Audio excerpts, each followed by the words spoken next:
బాబు నేను వెళ్ళొస్తానయ్యా, తలిపేసుకోండి.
ఇన్నాళ్ళుగా ఎదురు చూసిన అవకాశం ఇప్పుడు నాకు దొరికింది.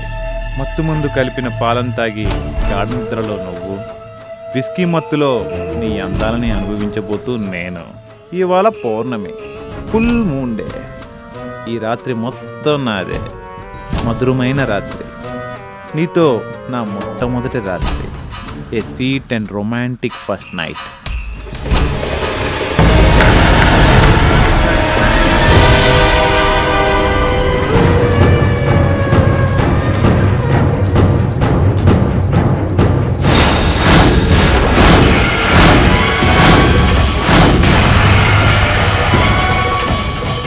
మిస్టర్ మధు, మర్యాదగా బయటికి వెళ్ళకపోతే ఫస్ట్ నైట్ కాదు, ఇదే నీ బతుకి ఆఖరి నైట్ అవుతుంది. Come on, move.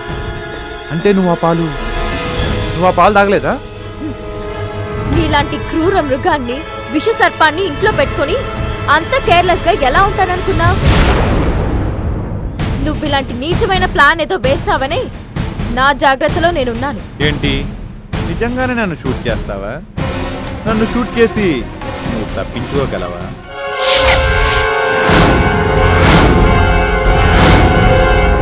Madhu, licensed revolver ఇది. ఆత్మరక్షణ కోసం ఆడిది షూట్ చేస్తే పోలీసులు నమ్ముతారు, కోర్టు నమ్ముతుంది. రేప్ అటెంప్ట్ జరిగిందని అందుకే షూట్ చేశానని చెప్తాను. మూవ్.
హాయ్ కిషోర్, ఎలా జరిగింది Delhi trip? Grand success. All India medical association వాళ్ళు పర్మిషన్ లెటర్ కూడా ఇచ్చారు. Wow, wonderful. ఇక మనం హాస్పిటల్ ప్రారంభించడానికి ఎలాంటి అడ్డు ఉండదన్నమాట. Yeah. Great, really you are great Kishore. Thank you. ఏం హారిక, ఢిల్లీలో పాలికా బజార్ మొత్తం కొనేసావా? అంతేం లేదు, నాకు రాధకి చీరలు, పాపకు బొమ్మలు కొన్నాను. Hi teddy. ఏం రాదా, ఎలా ఉన్నావు? ప్రాబ్లం ఏం లేదుగా? ప్రాబ్లం? What problem? ఈ మధు ఉండగా నో ప్రాబ్లం. అవును, నేను రాత్రి ఫ్లైట్ కి టికెట్స్ కొనిచ్చాను, రాలేదే? నువ్వు కొనిచ్చావు బాబు, ఈయన గారే హడావుడిగా టికెట్స్ ఎక్కడో పడేశారు, అందుకే మార్నింగ్ ఫ్లైట్కి రావాల్సి వచ్చింది. కిషోర్, టికెట్స్ ను కూడా జాగ్రత్తగా పెట్టుకోకపోతే ఎలా?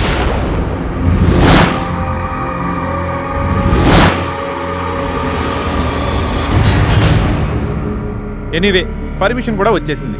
రే కిషోర్, ఇక మనదే ఆలస్యం. We have to speed up. Sure, ఇవాళ నుంచి నేను రాదా ఆ పని మీద ఉంటాం. ఏం రాదా? అలాగే. సరే, పాపను తీసుకొని వెళ్ళి ఫ్రెష్ అయ్యి వస్తాను. రాధా, పాపనిటిచ్చి వెళ్ళి కాఫీ పెట్టుకు తీసుకురా.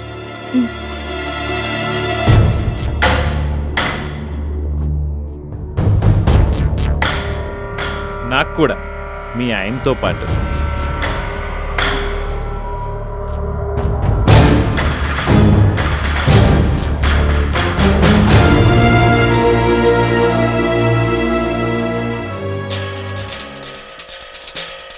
ఏమీ వర్కౌట్ అయినట్లేదే. ఏంటి వర్కౌట్ అయ్యేది? లైసెన్స్ రివాల్వర్ని బిండి కింద పెట్టుకుంది. ఆఖరి నిమిషంలో ప్లాన్ మొత్తం అప్సెట్ అయింది. సిగ్గు లేదా మాట చెప్పడానికి? ఒంటరిగా ఇంత మంచి ఛాన్స్ దొరికితే ఛే! అది రివాల్వర్ చూపిస్తే ఉడికిపోయావా? షూట్ చేస్తానని బెదిరిస్తే జాబ్ కారిపోయావా? వేస్ట్ పిల్ల. హరిక, చాలు మాట్లాడుకో. నువ్వు ఇలాంటి చేతకాని వాడవని తెలిస్తే హరిక, దాన్ని వదిలిపెట్టను. దెబ్బకి దెబ్బ కొట్టి చూపిస్తాను. ఏంటి నువ్వు చూపించేది? ఇంటికి రాగానే ఎలాంటి సిచ్యువేషన్ ఫేస్ చేయాల్సి వస్తుందని 100 రకాలుగా అనుకుంటూ వస్తే ఎక్కడి గొంగలు అక్కడే అన్నట్టు. ఛ! హరిక, ఈ మధుని అంత తేలిగ్గా అంచనా వేయకు. బలవంతంగా లొంగదీస్తే ప్లాన్ మొత్తం చెడుతుందని ఆలోచించాను, కానీ చేత కాక కాదు, చావలేక కాదు. ఇప్పుడు తప్పించుకుంటేనే ఈసారి నా చేతుల్లోంచి ఎట్టి పరిస్థితుల్లోనూ తప్పించుకోలేదు. No way. మగాడంటే మాటలు చెప్పడం కాదు, చేతలు చేసి చూపించాలి.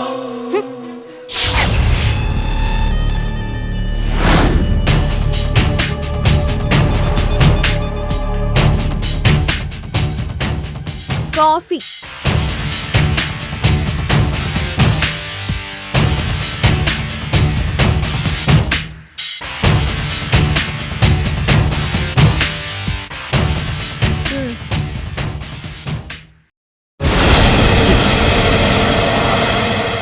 తొందరపడి ముట్టుకుంటే కాలిపోతుంది.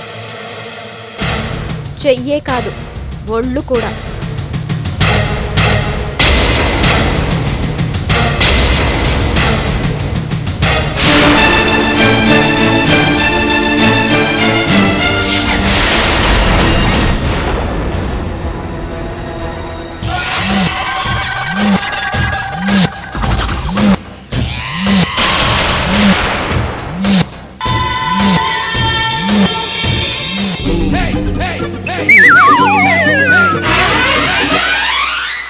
నిన్ను నేను మరువ. ఎవరు? కాశీయే? ఎట్టెట్టా? ఏందయ్యా ఈ పోజు? ఓని బండా బాడా కళ్ళ కనబడతా ఉంటే అడుగుతావేందయా? పొట్టి నిక్కరికి బదులు పొడుగు ప్యాంటు మా అల్లుడు కొని పెట్టాడు కదా. ఏంది దాసే? దాసా అంటే నోరు తెరవు మాక, దోమల గొంతులోకి నూక్కుపోగలవు. అయితే కాశీయ అంటే మీ అల్లుడు దారిలో పడ్డాడనమాట. మరి అంతే కదా. కూకో చెప్తా. ప్యాంటు జాగ్రత్త చురుకుంది. గట్టిగా ముడి పెట్టినా తోకను మెరిపెట్టి ముళ్ళుగరితో గుచ్చితే ఎంతోటి మకర గుడ్డైనా మాటింటాది అన్నట్టు నా కూతురు గుడ్డెర చేసి బెండు తీర్థ అనేసరికి పులిలాగా అంటించే మా అల్లుడు అంటూ పిల్లిలా మారిపోయినాడు కదా. ఓర్ని తసదియా మొత్తానికి నువ్వు మరీ అదృష్టవంతుడు కాశీయా.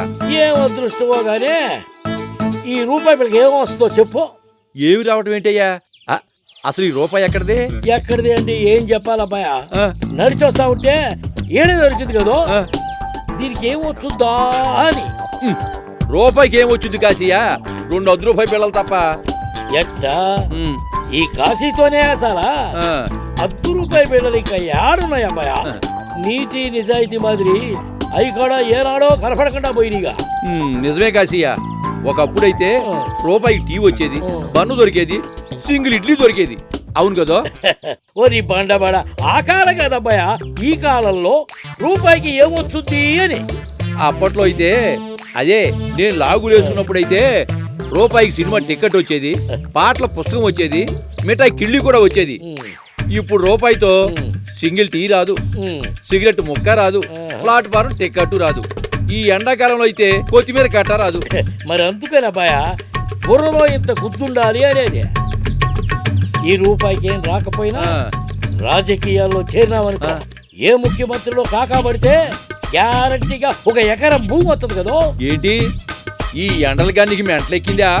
ఓరి బండ బడ మెంటల్ కాదబ్బాయా, రెవెన్యూ డిపార్ట్మెంటల్ మాయా.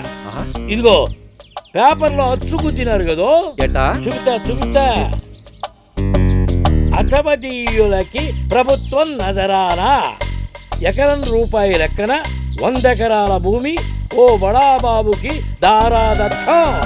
అంటే ఏందబ్బాయా, అంటే 100 రూపాయలకి 100 ఎకరాల భూమి ఓ బడాబాబుకి ఇచ్చేసినారు కదా. ఎక్కడా? ఒరి బండ బడ ఎక్కడో అయితే చెప్పేదానికి ఏందయ్యా, ఈ హైదరాబాద్ సిటీలోనే కదా. అమ్మో, రూపాయికి ఎకరం భూమి అయితే కాశీయా మనం కూడా రాజకీయాల్లో చేరిపోదామా? కొన్ని యాత్ర గోళ చేతులాడుతా ఉండవే. రూపాయికి ఎకరం భూమి ఇచ్చేది నీ బోటోడికి నా బోటోడికి కాదబ్బాయా, మరి అసమధీయులకి. అసమధీయులంటే? అసమధీయులు కానోళ్ళు. అసమధీయులు కానోళ్ళంటే అసమధీయులు అయినోళ్ళు. అబ్బబ్బా కాశీయా, ఈ అసమధీయులు తసమధీయులు ఎవరయ్యా బాబు? ఒరి బండ బడ ఇది కూడా తెలీదా నీకు?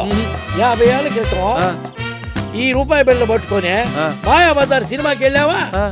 ఇప్పుడు వెళ్ళు, ఈ రూపాయి బిళ్ళ కాదు 50 రూపాయలు తీసుకెళ్ళా గేట్ దగ్గర రానీలో. అందులో ఏం చెప్పారంటే అస్మదీయులు అంటే ఐరోళ్ళు, తస్మదీయులు అంటే కానోళ్ళు అన్నారు. ఆహా, ఓహో అర్థమైందయ్యా. అంటే రాజకీయాల్లో చేరి అసమధీయులం అనే ముద్ర వేయించుకుంటే అన్ని రాయితీలు మనకే, రూపాయికే ఎకరం భూమి వస్తుందన్నమాట. అన్నమాట ఏంటబ్బాయా, ఉన్నమాటే కదా. రాజకీయం అంటేనే రంగుల మాయాబజారు కదా. అబ్బా కాశీయ, రాజకీయం సరే, ఈ రూపాయి సరే, అసలు నీ గెటప్ సంగతి ఏంటో చెప్పు. ఏందబ్బాయా చెప్పేదే, సొంత నూతల పాడు సొందులో వ్యవహారం మాదిరి నా గెటప్ సెటప్.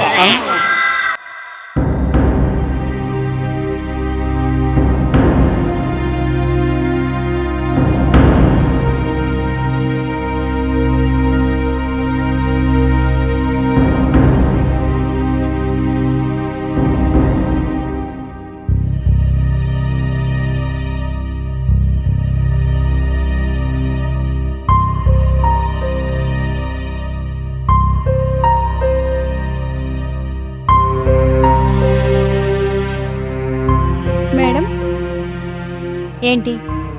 ఆనంద్ గారి ఫ్లైట్ ఈ పాటికి ఎయిర్పోర్ట్లో ల్యాండ్ అయ్యే ఉంటుంది. మ్మ్, ఎయిర్పోర్ట్కి కార్ పంపించమన్నారు. మ్మ్. సరాసరి ఆఫీస్కే వచ్చేస్తారేమో. జరిగింది తెలిసి ఎలా రియాక్ట్ అవుతారోనని. షీలా, ఈ పాటికి ఎయిర్పోర్ట్లో ఫ్లైట్ ల్యాండ్ అవుతుందని తెలుసు. ఇంకా సేపట్లో మిస్టర్ ఆనంద్ ఇక్కడికి వస్తారని తెలుసు. వచ్చాక జరిగింది తెలుసుకున్నాక ఏం జరగబోతుందో కూడా నాకు తెలుసు. I know what to do. కానీ madam, you don't worry, I can manage.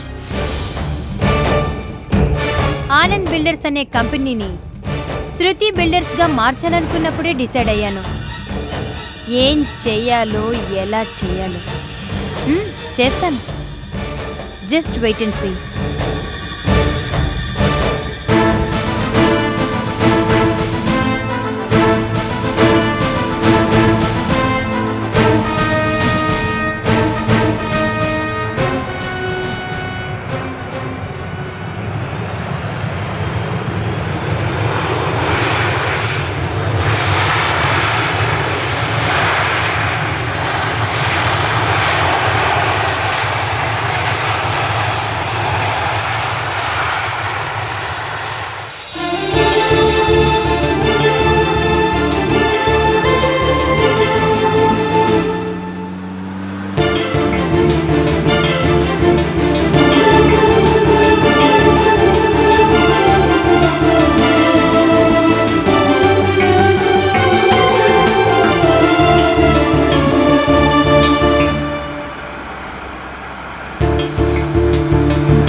ఇన్ని రోజుల తర్వాత మళ్ళీ నేను కనిపించగానే శృతి ఏం చేస్తుందో. నన్ను చూడగానే సీట్లోంచి లేచి నిలబడి గుడ్ మార్నింగ్ బాస్ అని పలకరిస్తుందా? నేను ఆఫీస్ రూమ్లోకి అడుగు పెట్టగానే నా వైపు సిగ్గుపడుతూ ఓరగా చూస్తూ ఎలా ఉన్నారు బాస్ అంటుందా? నన్ను చూడగానే డార్లింగ్ అంటూ పరిగెత్తుకొచ్చి నా గుండెల మీద వాలిపోతుందేమో. 2 చేతులతో నన్ను చుట్టేసి మీకేం, మీరు హ్యాపీగా సింగపూర్లో మజా చేస్తూ ఉన్నారు, మీకోసం పిచ్చిదానిలా ఇక్కడ నేనే ఒక్క రోజైనా నిద్రపోకుండా ఎంత బెంగ పెట్టుకున్నానో తెలుసా? పొండి, నాతో అస్సలు మాట్లాడొద్దు అని బుంగమూతి పెట్టి అలుగుతుంది కాబోలు. ఎస్, అప్పుడు నేను అలక మానవే చిలకల కొలికి అంటూ తన కోసం సింగపూర్ నుంచి తెచ్చిన ఖరీదైన గిఫ్ట్ని చూపిస్తాను. వాటిని చూడగానే లోపల మురిసిపోతూ పైకి మాత్రం ఇక్కడెవరు మీరు తెచ్చే గిఫ్టుల కోసం ఎదురు చూడటం లేదులేండి అని ముద్దుగా కసురుకుంటుందేమో. అప్పుడు నేను గిఫ్టులు కాకపోతే దేవి గారికి ఇంకేం కావాలి, తడియారని ముద్దులా ఊపిరాడని కౌగిళ్ళ అంటూ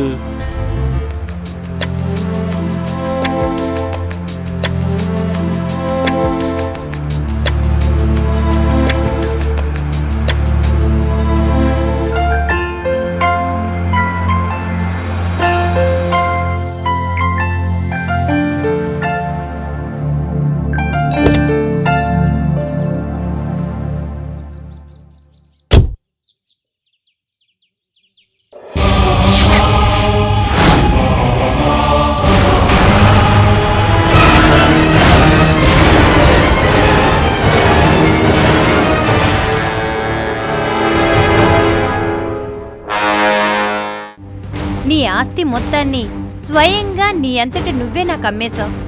రిజిస్ట్రేషన్ కూడా చేశావు. ఇవిగో డాక్యుమెంట్స్. ఈ రాస్కెల్ని మెడపెట్టుకుని బయటికి గంటేయండి. వదలండ్రా